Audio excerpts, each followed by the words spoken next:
Olá, tudo bem, pessoal? Vamos lá então para a nossa última aula a respeito do metabolismo energético, tudo bem? Então agora nessa aula nós veremos respiração celular e fermentação, tudo bem? Então a fotossíntese é um processo de produção e a respiração e a fermentação são processos de quebra da para a produção de ATP. Então vamos começar com a respiração celular. A respiração celular aeróbia, então tem como função a produção de energia, tá? E aí você vai ter aqui nesse processo, tá? Você tem nesse processo, então, a utilização de glicose na presença de oxigênio, vai gerar CO2, água e, aqui atrás de mim, está escrito 30 ou 32 ATPs. Tudo bem? Então está escrito isso. Bom, a fotossíntese ela vai acontecer em 3 etapas, tudo bem? Ela vai acontecer em 3 etapas, tá? Tem autor que vai colocar 4, que é a glicólise, que ocorre no citosol. Por favor, a respiração celular não acontece exclusivamente na mitocôndria, beleza? Ela acontece a glicólise no citosol. Aí, alguns autores podem colocar uma 4ª etapa. Essa 4ª etapa pode ser aqui uma etapa de preparação para o ciclo de Krebs. Mas aqui nós vamos colocar em 3. Então vai ser glicólise, aí quem quiser, preparação, ciclo de Krebs, que acontece na matriz mitocondrial, e a cadeia respiratória ou fosforilação oxidativa, que acontece aqui nas cristas mitocondriais, que são essas dobrinhas aqui da membrana. Beleza? Então, nós temos aqui esses processos. A glicólise, a etapa de preparação, que é a oxidação do piruvato ao acetil-CoA, ciclo de Krebs e fosforilação oxidativa. Tudo bem? Então, esse é o processo. Vamos lá, então. Primeira parte é a glicólise. Tudo bem? A primeira parte é a glicólise. Como o próprio nome sugere, ó, glico vai de glicose e lise quebra. Então, quer dizer que aqui vai acontecer a quebra da glicose. Para você já ficar bem ciente, o que vai acontecer aqui, amores do tio William Lopes, o Calvinho? Olha, presta bem atenção aqui. Primeiro,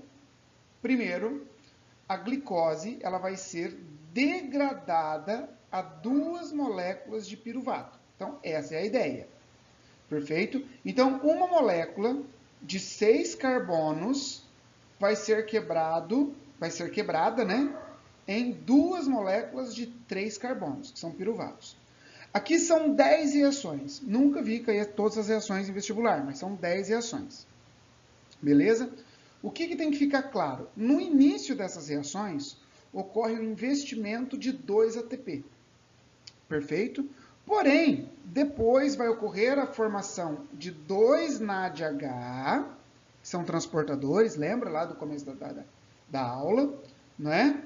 E no final vai ocorrer a produção de 4 ATP. Tudo bem? Então, o que foi produzido na glicólise? Foi produzido 2 NADH e 4 ATP. Porém, foram produzidos 4, mas o saldo é de 2. Beleza? O saldo aqui é de 2. Tá bom? Então, é 2 ATP e 2 NAD. Ficou atrás de mim aqui a estruturinha. Tudo bem? Então, olha só. Por favor, na glicólise ocorre a produção de 4 ATP e 2 NADH. Mas qual é o saldo da glicólise? Qual é o rendimento? 2 ATP e 2 NADH. Ficou claro isso? Aqui, pessoal, então, todas as reações, se você quiser observar, fica à vontade, beleza? Mas eu nunca vi cair no vestibular. Eu deixei aqui, porque aí, se você quiser dar uma pausa e olhar, fica à vontade. Tudo bem? Ó, todas as reações até chegar ao piruvato. Tudo bem? Esse piruvato ele foi produzido onde? Ele foi produzido lá no citoplasma. Agora, esse piruvato ele vai entrar ele vai entrar na mitocôndria. Então, ó, aqui está o piruvato vai entrar por transporte ativo, através de uma proteína, dentro da célula. E através desse transporte ativo, tá, ele vai ser jogado para dentro da célula, perdão, para dentro da mitocôndria, que é esse passo aqui, ó. E na mitocôndria, olha só, vai acontecer um processo chamado de descarboxilação oxidativa. Por que descarboxilação oxidativa? Primeiro, porque vai ocorrer a formação de um CO2, vai descarboxilar, beleza? E aqui vai ocorrer a perda de um elétron e hidrogênio do piruvato, não é? Passando isso daqui então para o NADH. Então, nesse processo, houve a formação de um NADH em um piruvato. Lembrem-se, em uma glicose são 2 piruvatos. Tá? Agora, esse piruvato, quando ele é descarboxilado, eu não coloquei aqui. Tá? Quando ele é descarboxilado, ele vira um componente de 2 carbonos. O piruvato tem 3 carbonos. Ele vai dar origem a um componente de 2 carbonos, que é a acetil. A acetil mais a coenzima A se transforma em acetilcoenzima A. Beleza? Essa coenzima A, ela vai fazer com que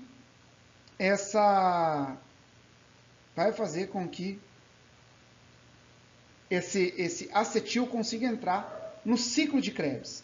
Beleza? Então, o componente inicial do ciclo de Krebs é o oxalacetato, tá? É o oxalacetato, que tem 4 carbonos, que inclusive nós vimos ele lá no metabolismo C4, lembra? Das plantas C4 na fotossíntese. Então, o oxalacetato tem 4 carbonos. Ao se combinar com acetil, vai se transformar em um componente de 6 carbonos, que é o ácido cítrico. Beleza?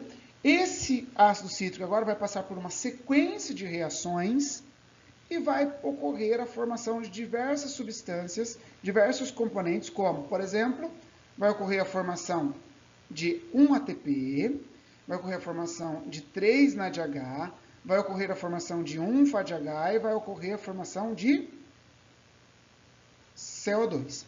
Ó, lembre-se que é um piruvato. Beleza? Agora a pergunta que eu vou te fazer é o seguinte. Lá na reação não estava C6H12O6 mais 6 oxigênio. Vai produzir o ATP e vai liberar 6 moléculas de água. Vai liberar 6 moléculas de gás carbônico. Ó, um piruvato. 2. CO2 aqui no ciclo de Krebs. Então vai dar 4. 2 vezes 2, 4. Mais 2 dos 2 piruvatos aqui, 6 CO2. Então, o CO2 sai daqui. Perfeito? Então, isso daqui é por um piruvato. Se você for pensar em molécula de glicose, aqui gerou 2 ATPs, 3 NADH, 1 FADH2 e 1 CO2. Ó, pessoal, vocês estão percebendo que está formando pouco ATP de uma vez só. Por quê? A ideia aqui é produzir NADH e FADH, porque eles produzem mais ATP do que ATP direto. Tudo bem? Tranquilo? Então, ó, o que aconteceu aqui? A etapa de preparação, o piruvato foi descarboxilado, oxidado e gerou um acetil. O acetil mais a coenzima A formou acetilcoenzima A, que entrou no ciclo de Krebs e produziu deu como resultado esse rendimento aqui. Tudo bem? Aqui, por exemplo, todas as sequências também. Se você quiser ver, fica à vontade.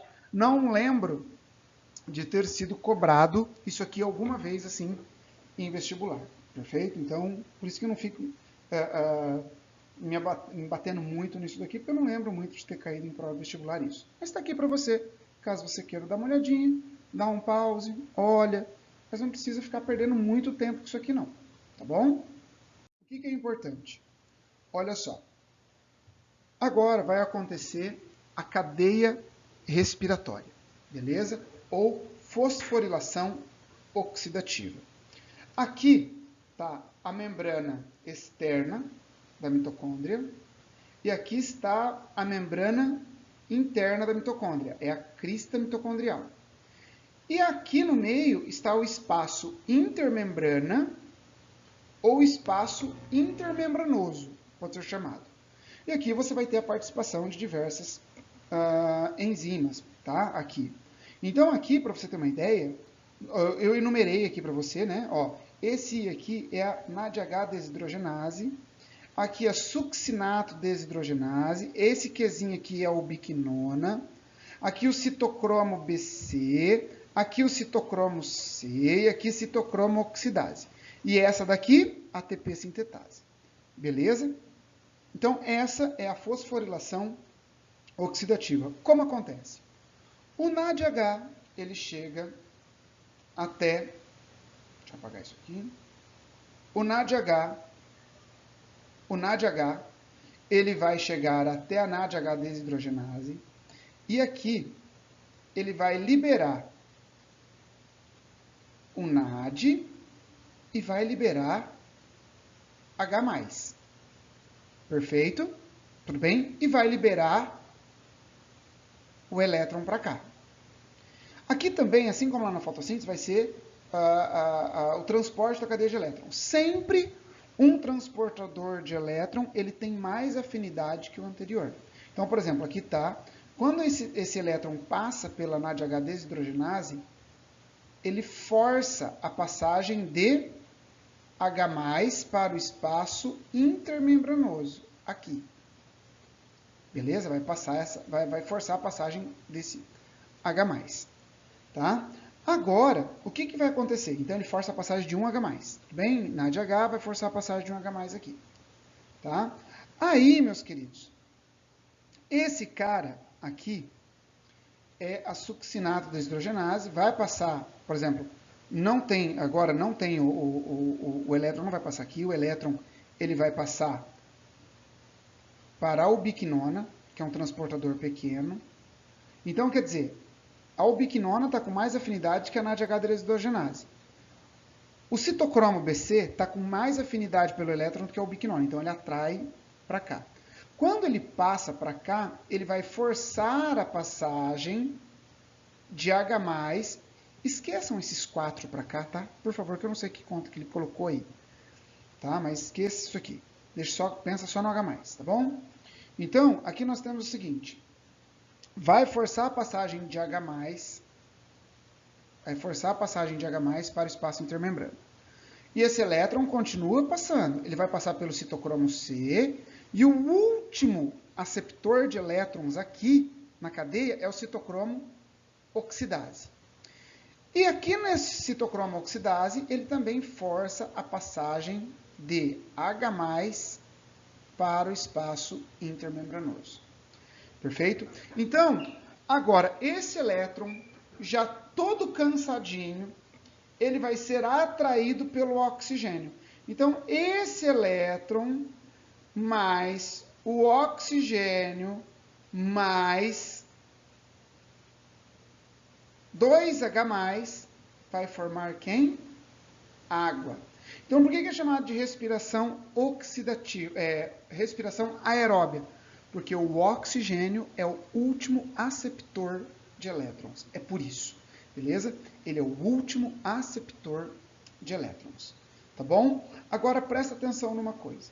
Esses elétrons que passaram para o espaço intermembranoso, agora eles conseguem voltar para a matriz mitocondrial, mas apenas por um caminho.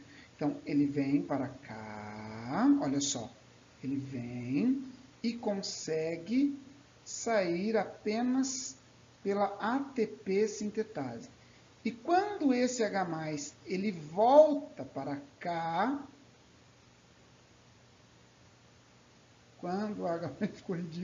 quando esse H+ volta para cá, ele vai gerar uma força motriz aqui, assim, fazendo com que ocorra a conversão, a produção, na verdade, né? Vai ocorrer a produção de ATP. Joia? Então é isso. Perfeito? É essa a respiração. Então, olha só. Com a passagem do elétron de 1 NADH, eu consigo forçar a passagem de 4H+. Beleza? De 4H+. Tá? Esses 4H+, então, 4H+, perdão, 4H+, a passagem desses 3H+, para o espaço intermembranoso, depois ele volta e vai formar ATP. Tudo bem? Agora, e o FAD? O FAD, eu gostaria que você lembrasse o seguinte, o FAD ele não entra pelo NADH. O FAD ele vai entrar pela succinato desidrogenase e da succinato ele já vai para a ubiquinona. Então, ao invés dele forçar a passagem, olha só, deixa eu pôr aqui, ao invés dele forçar a passagem de 3, ao invés dele forçar a passagem de 3H+, ele vai forçar a passagem de apenas 2. Então, concorda comigo que nessa situação vai formar muito mais ATP do que formar... Olha só. Olha o saldo energético por glicose. Tá? Então, ó, por glicose, nós temos o seguinte, ó, quais foram os saldos? Na glicólise, eu formei 2 ATP e 2 NADH, na glicólise. Na etapa piruvato acetil coenzima, formou 2 NADH e 2 CO2. Isso por molécula de glicose. E no ciclo de Krebs, por glicose, formamos 2 ATP, 6 NADH, 6 FADH2 e 4 CO2. O que eu preciso que você saiba? Antigamente, eles falavam que, como ele força a passagem de... O NAD, ele força a passagem de 3 ATP, perdão, de 3H+, ele formaria 3 ATP. Porém, hoje nós sabemos que eles formam a energia suficiente, cada NAD gera 2,5 ATP. Tudo bem? E o FADH2, ele gera energia o suficiente para produzir 1,5 ATP. Então é por isso que livros mais antigos, eles colocavam a produção de 38 ATPs. E aqui é apenas 30 ou 32. Se você fizer as contas, vai dar certinho. Quer ver? Vamos lá então. Ó, aqui está a tabela de tudo que foi formado. Então, na glicólise, olha só. Na glicólise, nós tivemos a formação de 2 ATPs diretos, mais 2 NADH. Cada NADH gera 2,5 ATP, então vai gerar 5 ATP. Aqui, então, na glicólise, qual que é a quantidade de ATP que vai ser gerado em todo o processo a partir da glicose? Então, vamos colocar aqui. No total, 5 a 7 ATP. Os 5 a 7 ATP, daqui a pouco você vai entender o porquê, tá? Daqui a pouco. Porque aqui pode ser 3 ATP ou 5 ATP, mas eu já explico. Acalma o coração aí. Agora, nas demais etapas, tá? Eu tenho a formação de 2 ATP, beleza? No ciclo de Krebs. Aí, pegando tudo isso aqui, 2 NADH mais 6 NADH, ó, 2 NADH mais 6 NADH vai formar 6 NADH. Mais 2 FADH2, mais 2 FADH2. 8 vezes 2,5 vai dar 20 ATP. 2 vezes 1,5 vai dar 3 ATP. Então, contando todo esse saldo, nós teremos 25 ATP. Então, em um total, nós teremos a produção de 30 ou 32 ATPs. Agora, por que é 30 ou 32 ATPs? Pelo seguinte, o NADH produzido no citosol, ele não consegue atravessar a membrana da mitocôndria. A membrana da mitocôndria, ela é impermeável ao NADH. Então, ela vai lançar os seus elétrons para cá. Perfeito? E quem vai pegar pode ser o NAD. Se pegar o NAD, aí vai gerar 5 ATP. Se for o FAD, perdão, vai gerar, isso mesmo, 5 ATP. Se for o FAD que vai pegar esses elétrons, vai ser 3 ATPs. Então, por isso que 5 ou 7 ATPs que se formam com os NAD da glicólise. Perfeito? Tranquilo isso, né? Então, aqui nós temos uma encruzilhada metabólica, tá? Porque é o seguinte, todos podem entrar nessas rotas. Então, as proteínas, o que nós vimos aqui são carboidratos. Os carboidratos vão gerar a glicose, né, açúcares, aí que vai entrar na glicólise, que vai entrar na acetil-CoA, ciclo de Krebs e fosforilação oxidativa. Tranquilo. As proteínas, quando elas são degradadas, os aminoácidos podem entrar nas vias da glicólise, pode entrar formando acetil, pode entrar em intermediários do ciclo de Krebs. As gorduras, elas formam o glicerol, que pode entrar aqui, ácidos graxos que podem entrar aqui, inclusive é por isso que gordura é mais energético. Por exemplo, uma glicose, ela gera 2 piruvatos e 2 acetil, não é? Porque tem 6 carbonos, vai gerar isso. Agora, os ácidos graxos, eles têm entre 16 e 18 carbonos. Então, 16 ou 18, eles são capazes de formar entre 8 a 9 acetilcoenzima A. Então, por isso que as gorduras são altamente energéticas. Beleza? Bom, lembrando disso, é interessante a gente falar 2 termos. A glicogenólise, beleza? Que é o processo, por exemplo, o seguinte, ó, quando você come bastante, você fica com excesso de açúcar no sangue. Esse excesso, ele vai ser convertido em glicogênio e fica armazenado no fígado e nos músculos. Quando você passa por um período de jejum, acontece a glicogenólise. E essa glicogenólise, ela vai ser a degradação do glicogênio formando glicose. Então, isso é glicogenólise. Cuidado para não confundir com gliconeogênese, que é isso aqui.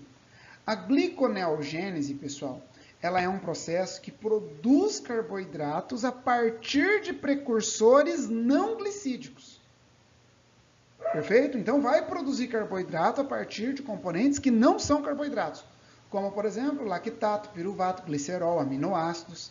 Beleza? Por quê? Alguns tecidos do organismo, beleza? Cérebro, hemácia, medula, cristalino, testículos, músculos, não é? Eles precisam de glicose. Então, para manter o suprimento contínuo de glicose, ocorre esse processo chamado gliconeogênese. Então, toma cuidado. Glicogenólise, ó, quebra do glicogênio, liberando glicose. Gliconeogênese é uma nova formação de glicose. Ou seja, é uma formação de glicose a partir de componentes não glicídicos. Tudo bem? Agora vamos então para a fermentação. A fermentação, meus amores... Nossa, chegou da água na boca aqui, hein, maninho? Ó, é o seguinte, degradação parcial dos compostos orgânicos. Beleza? É uma degradação parcial... Opa! Aqui, ó. É uma degradação parcial dos compostos orgânicos. E aí, o que vai acontecer? O que eu preciso que você saiba? Lá na respiração, o aceptor final de elétrons, quem é? Oxigênio. Aqui, o aceptor final de elétrons e hidrogênios é um composto orgânico. Beleza? É um composto orgânico. Tá bom? E quem que realiza a fermentação? Bactérias, fungos, músculos esqueléticos. E aí nós temos 3 tipos básicos de fermentação. Primeiro, nós temos a fermentação alcoólica. Aqui você tem a glicose. Ela vai ser degradada formando o piruvato. Tá? Aí o que acontece? Nesse processo, não acontece a produção de NADH. Então, esse NADH agora, por exemplo, ó, nessa alcoólica, você vai ter a separação, o piruvato, ele vai ser descarboxilado, liberando o CO2, formando acetaldeído. E esse acetaldeído, ele recebe os hidrogênios vindos do NADH, formando o etanol. Então, nessa fermentação alcoólica realizada, por exemplo, pelo Saccharomyces cerevisiae, que é o fermento do pão, esse CO2 liberado aqui é que faz o pãozinho crescer. Beleza? Então, essa é a fermentação alcoólica. Aí nós temos a fermentação lática. Na fermentação lática, olha só, aqui o aceptor foi o acetaldeído. Aqui vai acontecer a formação do piruvato, ó. Opa, deixa eu trocar de cor. Ó, glicose, piruvato. Aqui o piruvato vai receber os hidrogênios.